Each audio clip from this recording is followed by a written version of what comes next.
Good morning, everyone. Welcome to the Daily Drop-In Morning Show. It is Friday, February 4th, and we are recapping the week. Brad Hughes is here. We have a good news story for the day. The holidays looked extra funny today, so get excited for that. And then, of course, we are going to wrap up our conversation that we've been having all week and continue to not only celebrate all the incredible guests that have been on the show, but preview who's on next week as well. Please go fill up your coffee. Mine is very warm. It is burning my hand, and we will be right back.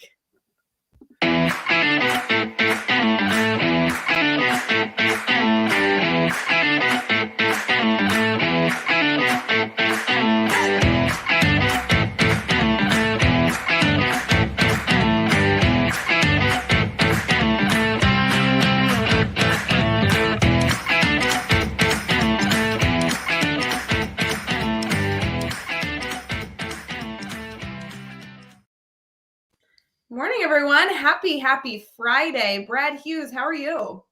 Ray Hewart, happy Friday to you. I'm doing well. Looking forward to a Friday together with you, friend. Looking forward to an energy boost and some good news, some happiness, some shop talk, and some shenanigans. I'm here for it all. So fun. Yeah, I know everybody's had a little bit of a crazy week weather-wise. Well, not everyone, but I heard a big chunk of educators in our community did. Looks like Lori has a snow day and And a a birthday. birthday. Woo! Amazing. Love it. Hey, Lori, happy birthday. We're so thrilled you stopped in this morning to say hi. So we can wish you a happy birthday. It's always good to celebrate. Love it. Celebrations are what we're all about, especially on a Friday, wrapping up a great week here on the Daily Drop-In, wrapping up what I'm sure is a busy week for our educators. Educators in my district, Ray, are doing term one report cards right now. So in addition to the great teaching, they're also gathering all of that data and putting the finishing touches on some great reports to communicate what kids are learning and still need to learn to our families. So lots of energy being expended. This is a great time to celebrate and recoup some of it as we head into the weekend. Brad, I think that we need a birthday little video or a birthday song, because there's always a birthday in the Teach Better community. I mean, with how large we are, it seems like there's always someone's birthday happening. So when they comment or they pop in special, I think we should find a way to put confetti on the screen, or there should be a song or something, you know?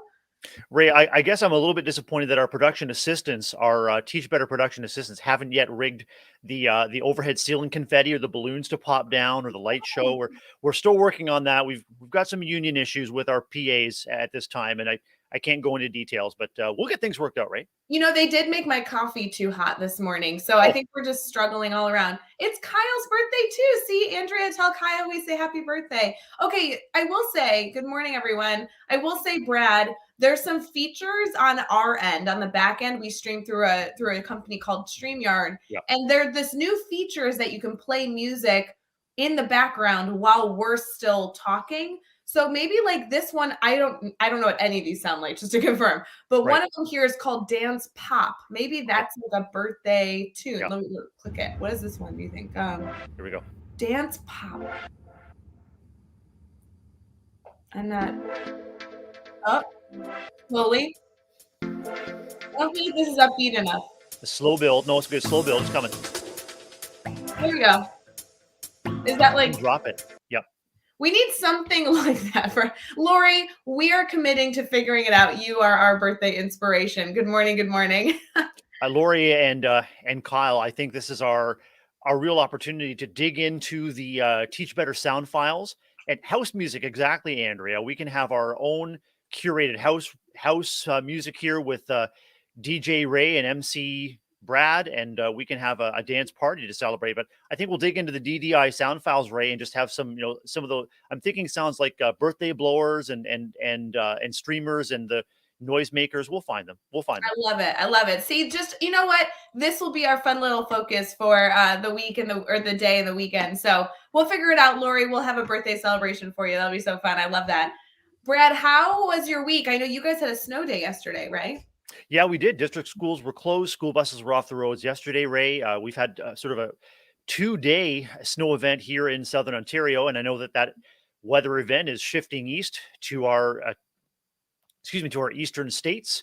And they have some heavy icing ahead of them today, and our maritime provinces do today into the weekend. So district was closed yesterday. Schools shifted to online learning opportunities, virtual learning opportunities through Google Classroom. And I was saying before we went on air, it's a Friday, but it feels a bit like a Monday after a day with school closure. We'll put things back together and have a warm welcome out for the staff and the students today. Yeah, definitely. As everybody is continuing through their week, please be safe. I know a lot of schools are headed back today after some winter storms. I know a lot of schools are still closed today. So take your time, drive slowly on the roads. I did talk to somebody who was living in like an apartment complex, and they had not had any plows for the last 3 days come through their community. And they were joking. They were like, there's no way I can get my car out. They got almost 12 inches, 15 inches. They're like, the snow is like above the car. There's no way. I just got a text from a colleague who works in a rural area, Ray, and she's in the same boat this morning. She can't get out of her neighborhood because of the snow. So, yeah, we accommodate for that, and we show grace, patience, and understanding, because these are things that are outside of our sphere of influence, outside of our control. So we just we weather these changes, and we work with them. I love it. So good. Please, if you need anything, if anyone's hearing anything and it would be helpful in any way, the Teach Better community does always value being updated. And if there's anything we can do, we'd love to support. But I did get a little chuckle because I've been watching Joshua Stamper on social media quite closely because, spoiler alert, friends, he got a puppy. So therefore, he's on my radar to check in on every so often, not only the stress of the puppy, but I mean, come on, the puppy's adorable, 8-week-old puppy. And they got snow yesterday in Texas. So I thought that was so fun that the puppy and the whole family was able to take some photos out in the snow. Exactly. What a cool thing for the new puppy to experience, snow in Texas, and the family's experiencing, a tremendous surprise and lots of excitement with the puppy. And then the surprise snowfall, just icing on the cake. So fun. So fun. For everybody who is heading into their Friday, happy Friday. Brad, we had a whole week of conversations this week on Daily Drop-In. We obviously have more coming next week because in some regard, this is the show that never ends. But there's some good stuff to be able to discuss. I think we should get into some good news this morning because I not only played this sound twice on yesterday's show because I just apparently love it so much, but also there are some really strange holidays and a really strange good news article that we have for everyone. That's the rumor around town, at least. Yeah, I've got a good story squirreled away this morning, Ray. So we'll get to it after this brief timeout. Brief timeout.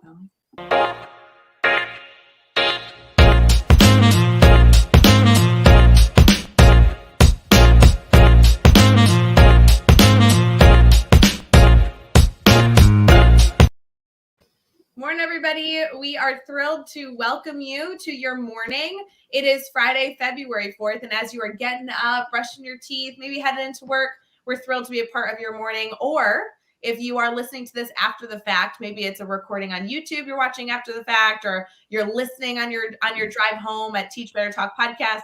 We just appreciate that you're here. We love our community, and we make sure that we are here for Daily Drop-In to not only be a part of your day today, but also add that consistency. And in this segment, our consistency is all about a few giggles and some good news stories. So, Brad, the debate every single week is, do we do holidays before the article? I won't lie, I'm super excited about the article. So are we still holding off? Are we doing holidays first? Or are we getting into the article?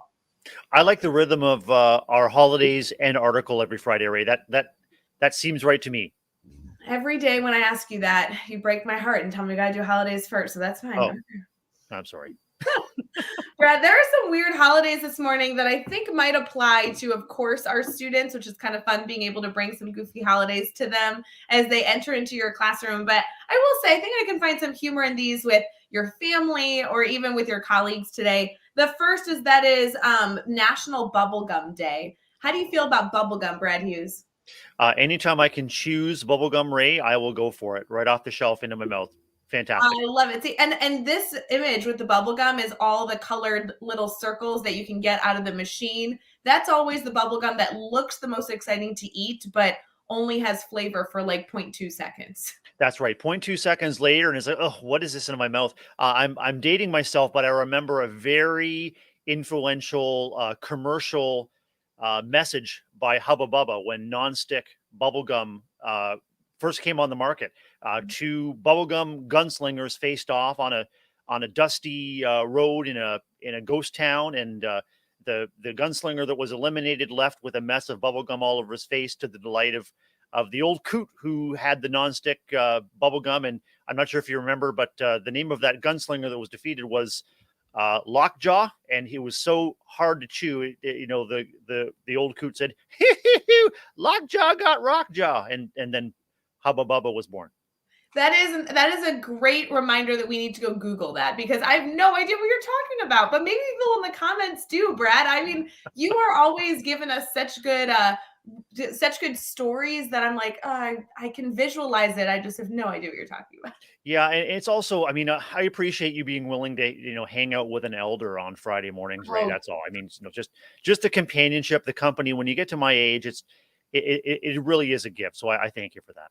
you're such a jerk, Brad. Just kidding. Happy Friday, everyone. I do love Laura's in the comments this morning. She's noting that she usually catches the show after the fact, and now she gets to be here this morning live because of a snow day. And Laura, we're glad that you're here, but I am also very appreciative that you get to hear Brad's puns live. I mean, this is really what it's all about. So fun. In addition to National Bubblegum Day, it is also, and I think we need this more than ever, I'm not sure how to do this, but I'd love to hear your ideas of how to do this in the comments. It is World Thank Your Mail Carrier Day.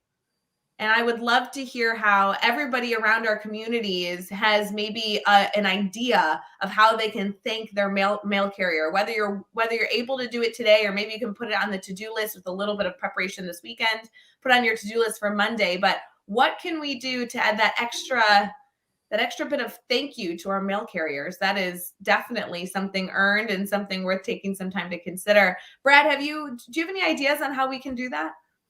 Our mail carrier at school, Ray, we love the energy she brings in. So whenever she comes in the door and I'm in the area, I make a point of thanking her for her great work and letting her know. I let her know the day before last that we appreciated the positive energy that she brought in. She said that she'd been off for 2 weeks, and because of staff shortages, no one had sort of picked up her route. So when she came in, and she said when she looked at her haul of things to deliver, she was just nearly fainted with all of the packages, parcels, and letters that were on her slate. But just that's it for us. Just take an opportunity to let people know that they're appreciated. Goes a long way. That. Yeah, eye contact, smile, sharing of appreciation, one of the many ways. So powerful. It's interesting, Brad. I feel like you knew about this holiday because this holiday here is World Wear Red Day, and you are wearing red this morning, friend. I am, and we're celebrating the beginning of the Olympic Games, and we have a red and white day to cheer on Team Canada at Forest Hill School today. So yeah, wear red day. It was a happy accident. I love it. See, there you go. On the flip side, I said earlier that I'm going to go back to make sure I pronounce it. It's National Bubblegum Day, which, obviously this is a good reminder, but later on it reminds us it is also World Bubblegum Day. So I apologize. I did not represent all of the bubblegum celebration that will be had today, which is very exciting. Yeah, I just got a text from South America here, Ray, that was chastising us for not recognizing that it was International Bubblegum Day. But I'm glad that you recovered there, and I'm just really grateful that we didn't blow it. I'm glad we didn't blow it. On the flip side, this is one that we can all value. It is also World Give Kids a Smile Day. So as you are walking through your halls, as you are continuing throughout your day, even with a mask, it is always a smile really can shine through. So give a kid a smile day. What a great thing to be able to celebrate as you head throughout your morning this morning. It sure is. It's a huge way to connect. It's a huge way to relieve stress. And when you can notice the sparkle, the twinkle in a kid's eyes where they're smiling at you, just name it. Say, I can see your smile right through your mask. And that tends to minimize the interruption that the masks can give in terms of our face-to-face communication, just by recognizing that we also smile with our eyes and softening our eyes. And like, as you said, just gently maintaining eye contact. Just those moments are really precious and really special and really important to reduce stress in your environment and also to build connection. So important. It's amazing how powerful a smile is. It's such a good reminder for today. Indeed.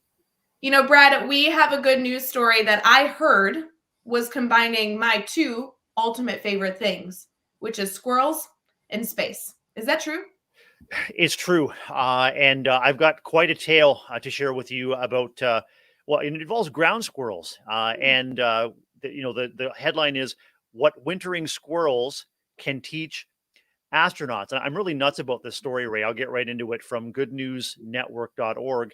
Wondering what, ground squirrels and other hibernating animals can teach us. Well, of course, they stop eating in the winter. They go into torpor. They last till spring simply on fat reserve they stored up in their bodies. Normally, this amount of fasting in an activity would significantly reduce the mass and function of muscle. But hibernators don't suffer this fate. So there are implications for space travel and working and living in space. Université de Montréal biologist has figured out why, and his findings could have implications for all things the future of space travel, having to do with the metabolic trick of the gut microbes in the hibernating animals to recycle the nitrogen to keep muscle tone and to keep muscle, or to prevent muscle loss. And so theoretically, astronauts could minimize their own muscle loss problems using this research as a springboard. And I think it's just fascinating. The answers are closer than we might think, and the answers for health, safety, and vigor in space are just right up the nearest tree. Isn't it amazing that technology? I can't believe that still every single day there's not only a great news story. There's so many good news to celebrate. It's such a nice reminder about that every single morning in the show. But also, holy moly, the things that people are thinking through, the ideas that scientists and other creative minds are having to try and solve very complex problems in our world is so inspiring to me. I think that's so exciting. The scientists go on to say how important it is that squirrels and other hibernating animals are able to emerge with energy in the spring, because in the spring that's when they are looking for mates and they're looking to procreate and increase the squirrel population. Ray, I think I would be out on a limb if I tried to make a connection between the mating habits of squirrels and what astronauts may need or do. I'm not a biologist in that, but I think I'll just leave it right there and say that maintaining muscle mass and high energy is important for all living things, whether or not you're on the ground or in space. I love it. We had Holly Stewart on the show yesterday, and she is a science guru. I know she's enjoying all the fun anytime we can talk about science. And just to confirm, that is the Holly Stewart, for those of you who are aware of Holly Stewart. Yeah, in Canada, we say the Holly Stewart. It's just a slight pronunciation change there. Yeah. Makes sense. Brad, let's get into our brainstorm bank. Let's continue to not only discuss the theme this week, but also recap the conversations we've been having so far. Sounds great.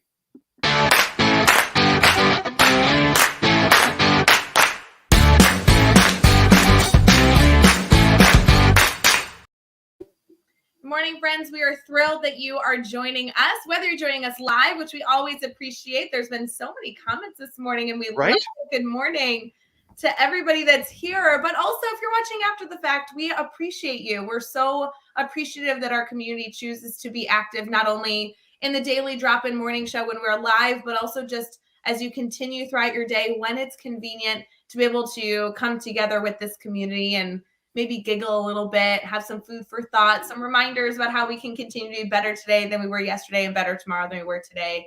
It's just so powerful. So thank you for all that you do.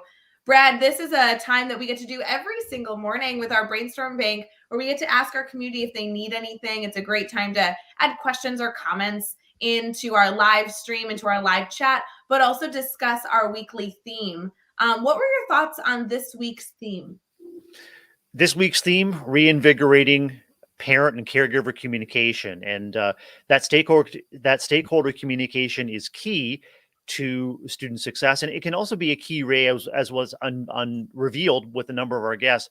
It can be key to improve satisfaction in our work when we feel and position parents and caregivers as partners, and when we're able to be vulnerable, real, and empathetic in communication with them. It can actually improve our job satisfaction because we feel, or we strive to feel, understood, and we seek to understand their points of view as well. And it's all for the benefit of the kids that we serve. I love that reminder. I think when we think of parent communication, at least I did earlier in my career. And when I say earlier, I mean like truly just a few years ago, I had this realization that parents can truly be allies, and how important it is to not just say that we are valuing parents as stakeholders, but actually see the power of seeing that in action, the power in being able to provide that to our students. To be fully transparent, parents scared the bejeebers out of me for the majority of my career. I really felt judged by parents. I felt like it was another thing on my to-do list. And I really wanted to do right by them because I knew that they were sending their most prized possession to learn from my classroom. But I also knew the weight that carried and the stress that may carry in their worlds. And I really carried that weight myself moving forward. And it was so nice this week to get reminders that not only parents can be allies in this conversation, but how parent communication can actually help us, how it can be a sustainable stream of brainstorming with that incredible organization, that incredible group in our students' lives, and worked into our routine versus something that teachers have to carry the stress of making sure it occurs, if that makes sense. It makes perfect sense. And your reflection makes me wonder too, Ray, if there's an empathy piece that we may be missing. That is, we anticipate stress of parents sending their kids to us in our care. I wonder if the flip is also true for parents and caregivers, and maybe parents and caregivers that are watching and listening right now or are listening later can let us know. I mean, is there also stress involved sending your child to another adult? I mean, the kids are in the care of other adults for a good part of the day, and there could be a sense of vulnerability, a sense of loss, a sense of confusion. I mean, anything that we can do to be proactive about communication and to really reassure and be empathetic, building those bridges with parents and caregivers, recognizing, hey, it's stressful to send your kid to school to an adult that you don't know well yet. So, what can I do to reassure you that your kid's in excellent hands? And if there are setbacks, we're going to address them. And if there are successes, we're going to celebrate them. Yeah, Brad, I think there's two things I'd love to dive into very much related to that. Jillian kind of is transitioning us perfectly, is that she notes she's never had a negative experience with families. We're truly partners. And I love this concept because this is my experience too. Of course, every year there's one conversation that is seemingly uncomfortable that does, add stress to our lives. But to be honest, I mean, geez, in 1 year, you're in contact with families over 600 times. And I carry the weight and the stress of one of those phone calls not going the way I wanted. I think we need that reminder that most often, especially when I remember the stress of walking over to the classroom phone and picking up the classroom phone and typing in the number correctly and breathing deeply and waiting for the parent to answer. And then the reality is it's just another human being on the other side of the phone that is excited to hear about whatever's going on, to be a brainstorm partner and to continue to be a part of that child's experience being successful. And there's been so many countless conversations with parents that were so just powerful and positive that, a great reminder that those can be very important, but also just kind of an ego boost as well to teachers. How many times do you call parents and they're like, "Oh, I just want to let you know you're doing a great job." I mean, how good is it to feel as a teacher that encouragement as well? It really is. And when we can position curiosity and observation as powerful tools to initiate those conversations, then gradually, as we gather confidence and as we prove to ourselves that these conversations can go well and can be successful, eventually I think we can get to the point where, yeah, picking up the phone is stressful and there's that that hitch in your breath and the heartbeat raises, and and especially if it's a parent that you don't know well, or if it's a parent where a parent or caregiver where the narrative from other staff members is, oh, watch out, you better watch out when you pick up that phone. Those narratives can be really, really harmful, really, really dangerous. And I won't get sidetracked on those. I'll get back to, the preparation. But whenever we can begin a conversation with the words, I'm noticing or I'm wondering, it allows the parent to exercise his or her observations themselves and their insight into their child to help you fill in the missing pieces. We don't want to start off with a stance of knowing. We don't want to start off with a stance of punition. We want to start off with a stance of curiosity. Here's what I'm noticing. Can you help me understand what might be going on? Do you have any recommendations? And again, all boiling down to relationships. Ask a parent, do you have any recommendations where I can build a stronger relationship with your child or with you to resolve this difficulty? Yeah, Laura in the comments is saying, I try to remember that parents are giving us the best they have to give their child. Helps me frame conversations. I love that. Brad, one of the saving graces that I truly believe was helpful for me, and I know that every single educator is going to have their own strategy, right, that helps them be successful. But a huge game changer for me personally was approaching parent communication like I approached everything else, where it was planned and strategic. And I think that right now, but in addition to many educators prior to the pandemic, really saw communication as an additional thing on their to-do list. When you can fold in parent communication in whatever capacity, I think it does lift a little of that weight. And so I'd love to kind of conclude this week of our kind of recapping the week, but also sharing our ideas to really ask our community, is there something that you're already doing that we can somehow transition into also a way to foster parent communication? Because transparency and that consistent routine, which we talked about yesterday, of communication is actually one of the most positive steps forward to ensure that your parents feel up to speed on whatever's going on. So I guess everybody has their own way of doing that. But Brad, for me, it was that students goal set and reflect at the end of every single day. And it was easy to connect that tech tool that they were using to do that to their parents' version on their own app or on their own phone or on their own computer, which really gave like a 3 to 5 minute summary of the student's day right on their phone every single day. And we're talking about 11-year-olds talking about how their math class went, but it really did open kind of like a portal for them to be able to see what their student was experiencing. And that freedom, that permission to have that portal really was the ease in terms of stress.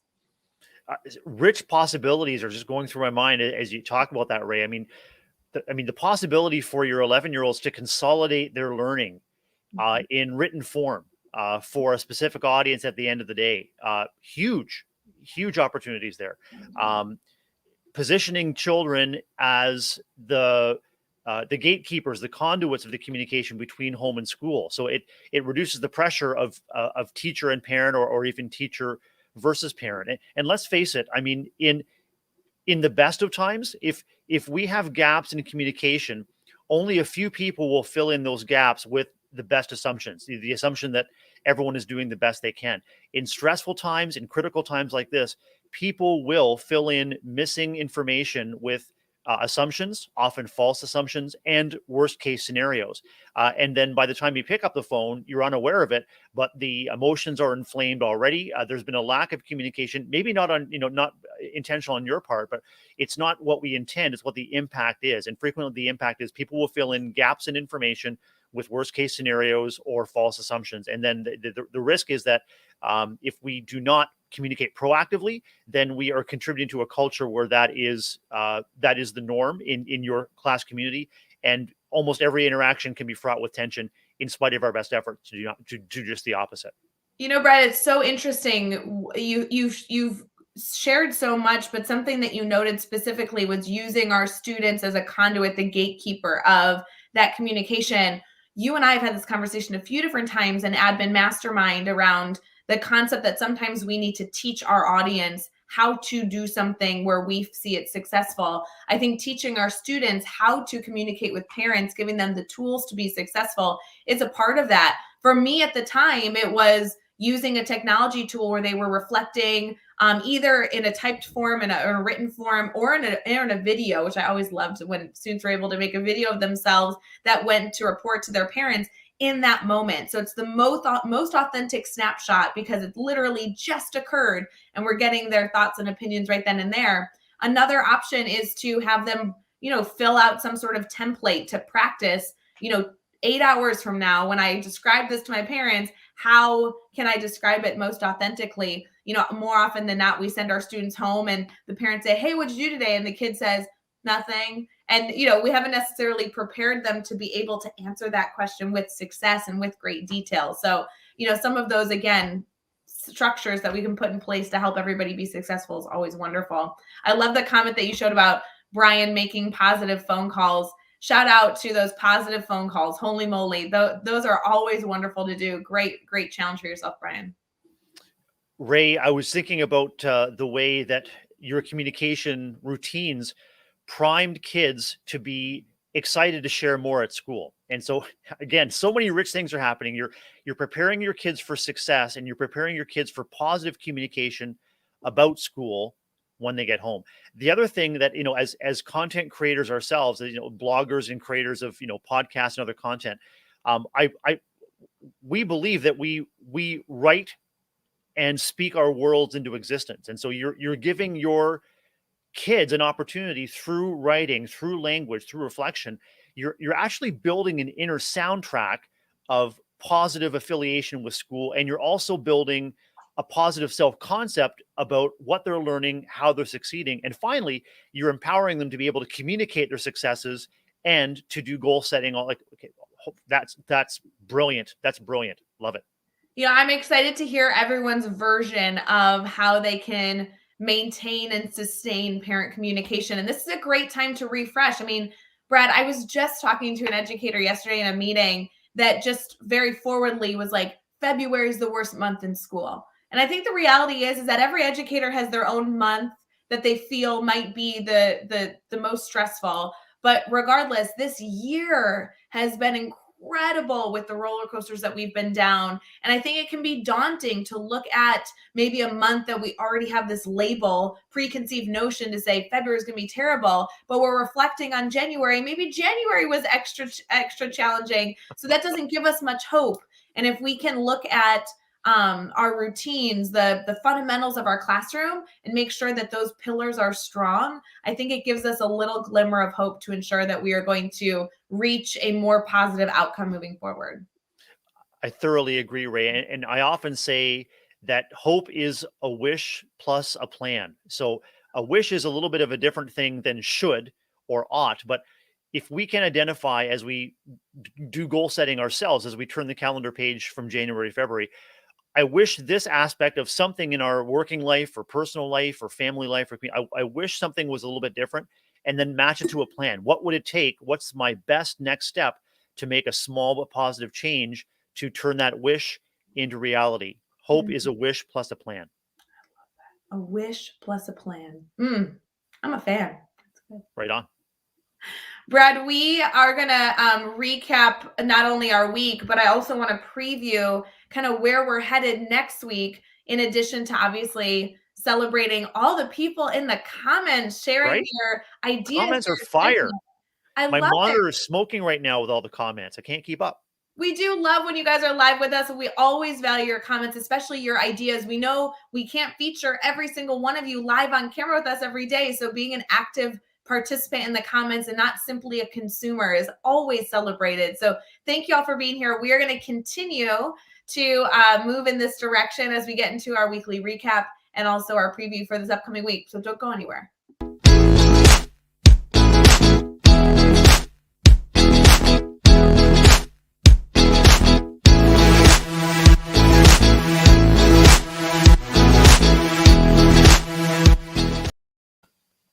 Our favorite song, Brad. It always makes me happy, and for whatever reason, always surprises me how much I like that song.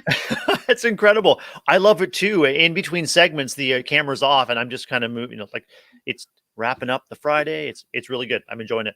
See, maybe that's a song that we also need to have a version that we can play in the background, because I feel like that song gets you going. And then obviously the birthday song from this morning we've been talking about. We need some sort of birthday something. I would love if, I know we can't because it cuts off, but like below at the bottom in the center, I'd love to find a way for it to like blow confetti for someone's birthday. Don't you think? There's got to be a way to do that. There's so many banners and we'll find a way to do it. Something, right? Because we have a lot of versions here on the back end. We're going to get sidetracked for a second. We have like the ability to change the colors, which I understand we typically don't do. We have the ability to change these bubbles here to look different, right? That's all the buttons. We obviously have our background here, and then we have all these video clips. The video clips take over the screen, right? That's kind of like the one we just played. And then we have these songs, which, okay, also, can we talk about these songs that are brand new? I played Dance Pop earlier, not my favorite. This one is called Feeding the Ducks. What do you think that sounds like? The only thing that came to mind is a chicken dance, but I'm looking forward to hearing it. All right, I just want to click it. Like, what do you think this sounds like? Feeding the ducks.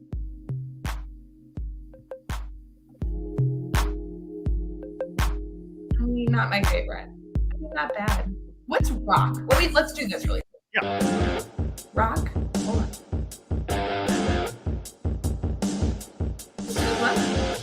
It's the Daily Drop-In with Brad and Rae, Friday mornings on the Teach Better Live Network. I feel like that one's closer to what we need. We need some high energy here on the Daily Drop-In. It's too early to get these like this one's called night driving. That's a terrible idea, night driving. That's going to put me to sleep. You're with the Daily Drop-In with Brad and Rae, a soothing way to start your Friday. Terrible. No. Terrible. What were we doing? Were we doing something? Shenanigans. Shenanigans, Rae. I think we were recapping the week and looking ahead to next week. We had a wonderful recap with comments that were on fire today. Thanks to everybody. And thank you for writing our episode into existence with your comments. It was amazing. And we're looking ahead to next week with special guests and a new theme. All right, let's do a recap then. Happy Friday. It is Friday, February 4th, and we had a full week of shows. For those of you that may not have been able to join us, the show on Monday was something extra special that we're excited to bring you every other Monday because we were able to announce some incredible featured speakers for the Teach Better Conference. And I need to be very careful during this segment to make sure that I say the right information because the spoilers are hot. But as many of you may have heard, and we will continue to do for the next 14 weeks, we have massive announcements taking place related to the Teach Better Conference, which if you are unfamiliar, you can see all the details at teachbetterconference.com. We are excited to not only share 2 speakers with you this week, but we also are excited to release our silhouette image that many of you have seen. And with that silhouette image, slowly but surely, the silhouettes of the speakers, the initial lineup will be released over the next 14 weeks. If you are interested in adding your face to that silhouette as a featured speaker at the Teach Better Conference, you do have an opportunity to do that. And we are so stinking excited to open that up on March 1st. So for those of you who may not have joined Monday's show, here was the big release.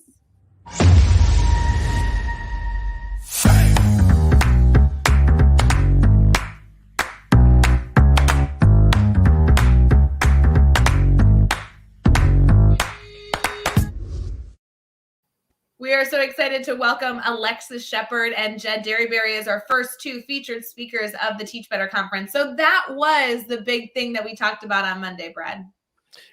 Huge win for Teach Better Conference. Huge win for anyone who plans to attend. Those 2 guests are going to bring energy. They're going to bring compassion. They're going to bring inclusion. Every one of these guests that we're going to reveal, and I agree that it. I want to drop these spoilers like they're hot, and the energy, like I can just feel the energy when you're sharing your excitement with them. But the value added with every single guest and speaker, I have to tell you that the care and the diligence and the intention with which Katie Miglin and our conference team have been pouring into bringing the best of the best to you, and it's amazing. The best of the best, just like like reaching out to parents, Rae. They're just people with awesome things to share, just like every educator that will attend. So can't wait to get into dig in with each and every one of our guests. I do always appreciate when you are all guessing our speakers as well. That silhouette image went out via email on Monday, and I can't tell you, Brad, how many guesses we got. Lots of correct guesses, lots of incorrect guesses. I didn't see a single person that was able to guess the whole image yet of the faces we'll be releasing, but we did give a little spoiler on Monday that Dave and Jeff, Chad, and I are all on the silhouettes to try and mess up your guesses. But obviously you will be able to see everyone with the Teach Better team at the Teach Better Conference in October. Brad, I am so excited to not only see you in person, but also attend your session and celebrate you. So it's going to be such a good time. I'm excited, Rae, honored to be contributing in a number of different ways to the conference. And again, the opportunity to meet my Teach Better colleagues and meet all of our Teach Better family in person. It's like #Glee. That's it. That's all I can see. I'm just gleeful about it. If you guys are interested in learning more about Alexis and Jed, who were just announced on Monday, you absolutely can catch them live. I'll be live with Alexis next Monday, this coming Monday in the evening, streaming on Facebook, YouTube, Twitter, Twitch, and LinkedIn, just like our Daily Drop-In morning show. And then Jed Derryberry will be joining Daily Drop-In on Tuesday next week. So we'll get to that in a minute, but it was really fun to be able to do that. On Tuesday, then, we had another friend join us on the 1st. And if you remember, it was Jessica Reed, who is an ambassador. She was able to lend her insight, and it was always fun to be able to feature Jessica on the show. Incredible guest, incredible energy, and again, just true compassion and a true community builder. I really enjoyed that episode. So good. Wednesday, we had Dave live with Julie, who they just had an incredible conversation. I loved listening into that episode. And if you didn't catch Dave, you definitely want to go back and listen to that conversation because Julie killed it. Yeah, I've got Julie's book right here. It came yesterday, and I'm going to be following up on a conversation about her book for the Good News, Bad News podcast with Julie. Really excited by what I heard. Bids for attention. That was a huge takeaway. So, kids are not necessarily attention seeking. They're making a bid for your attention. And the question is, why might they be making that bid? What connection are they seeking from you? So hugely excited to dig into that. I love that when we bring on, new faces or familiar faces to the show, that people continue to not only have an opportunity to connect, but also gain resources, getting Julie's book and continuing to have that be something that you get to not only consume, but then engage with, not only on the podcast, but in other ways as well. That's the whole point of the show, friends. Like, it's not about us being here in the hour in the morning, but us being able to really foster this community all day, all week long. That's so cool, Brad. It's really cool, Ray, and it's a huge professional learning opportunity for me to dig into a book I'm excited about and actually have a chance to interact with the author of the book to share ideas and to share what makes them tick, what fires them up, and then to be able to ripple out and to amplify their great work to others. It's a wonderful process, and I'm grateful to be part of it. I love it. On Thursday, then we had the one and only Holly Stewart with us, who also is a Teach Better ambassador. She was wonderful being able to have on the show yesterday, and I love any opportunity to giggle with Holly, so it was awesome. Holly loves to giggle with us in the comments. There's just a small example right there too. So fun. I love it. And then Brad, I don't know if you know this, but you and I are live right now. This is Friday. This is live right now? Right this moment. We're live. On Facebook, YouTube, Twitter, Twitch, and LinkedIn? Ooh, yeah, we just started that. Outstanding. Our world media domination conquest plan is fully underway. I love it.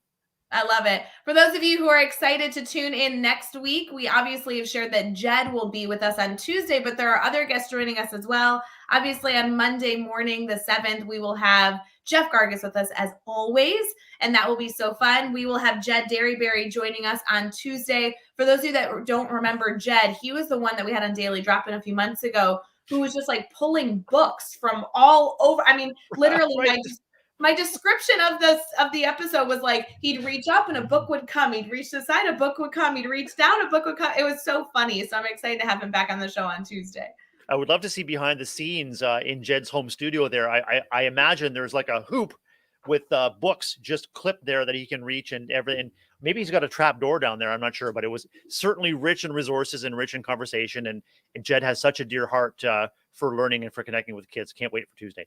I did joke with him that he must have had like 2 assistants in his recording space that were just handing him things. Like our obviously production team behind the camera fills up my coffee every morning. So. I was going to say maybe you can ask Jed on Tuesday morning for their names. I mean, our production assistant staff. I mean, with the hot coffee and the lack of balloons descending from the ceiling, I think we're in for a change. You're right. We got to hire. Okay. Posting is available. So if any of you want to be a part of our production team and arrive at Brad and my house bright and early in the morning so we can start the show at 6 a.m. Central, 7 a.m. Eastern, we'll make it happen. It'll be great. Must be willing to relocate to Naperville, Illinois and Waterloo, Ontario, Canada.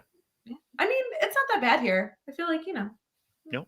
Yeah. Moving on from there, on Wednesday, we have Kim Strobel joining us. She has been a part of the Teach Better community for quite some time. It'll be great to be able to catch up with her.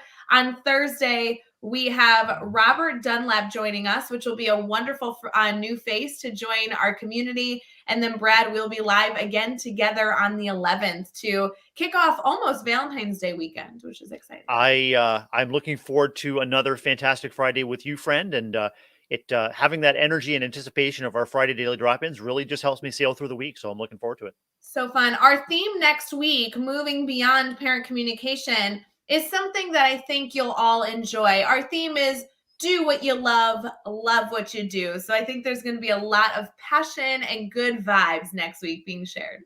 I wonder if that was an intentional theme as we lead up to Valentine's Day and expressions of, personal and community affection, Rae. I mean, when we do what we love and love what we do, it's almost like we don't work at all. So it's a wonderful way to get into the spirit.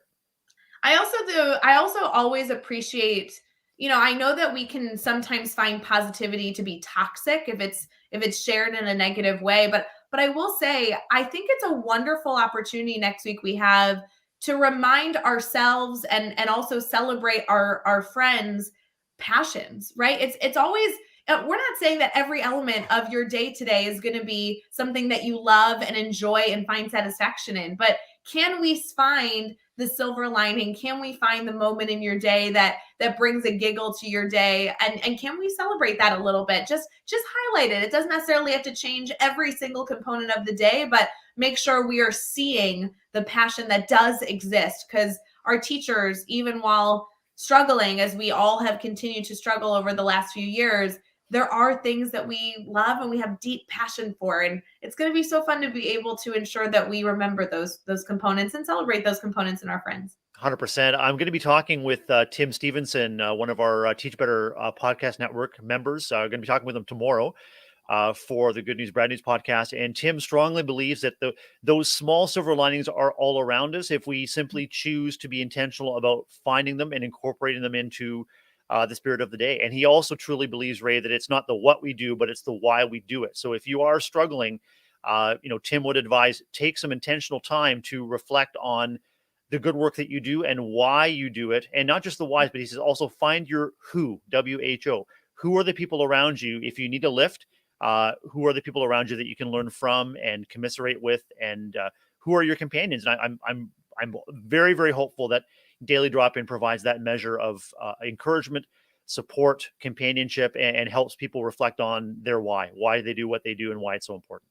Do you think next week can also go beyond education, but also just do what we love and love what we do in other capacities as well? Maybe we'll have some good recipes shared. Maybe we'll be able to talk about, puppies or bubble gum. I think that there's a lot of things we love. Without a doubt. And the more we can recognize and celebrate the many, many facets that make us individuals and make us members of families and schools and communities, so much the better. I mean, I often say that in education, we are what we do, and we do so much more than teach.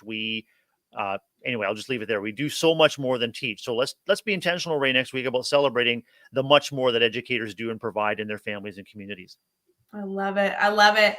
For those of you who are headed into a busy, maybe even a snowy Friday, we wish you a wonderful, wonderful day. I just have a feeling about this Friday, Brad. Friday, February 4th has a ring to it. I think today is going to be a good one. I would just like to say and wish everyone may the 4th be with us today. And February the 4th is going to be a fantastic day because we're setting the intention now. It will be a great day. We will make it so. We will find the silver linings. We will find the small moments of joy and pleasure and uplift that we can. We're going to incorporate into our day. We're going to share it out, and we're going to encourage others to do the same, Rae. It's going to be a great day.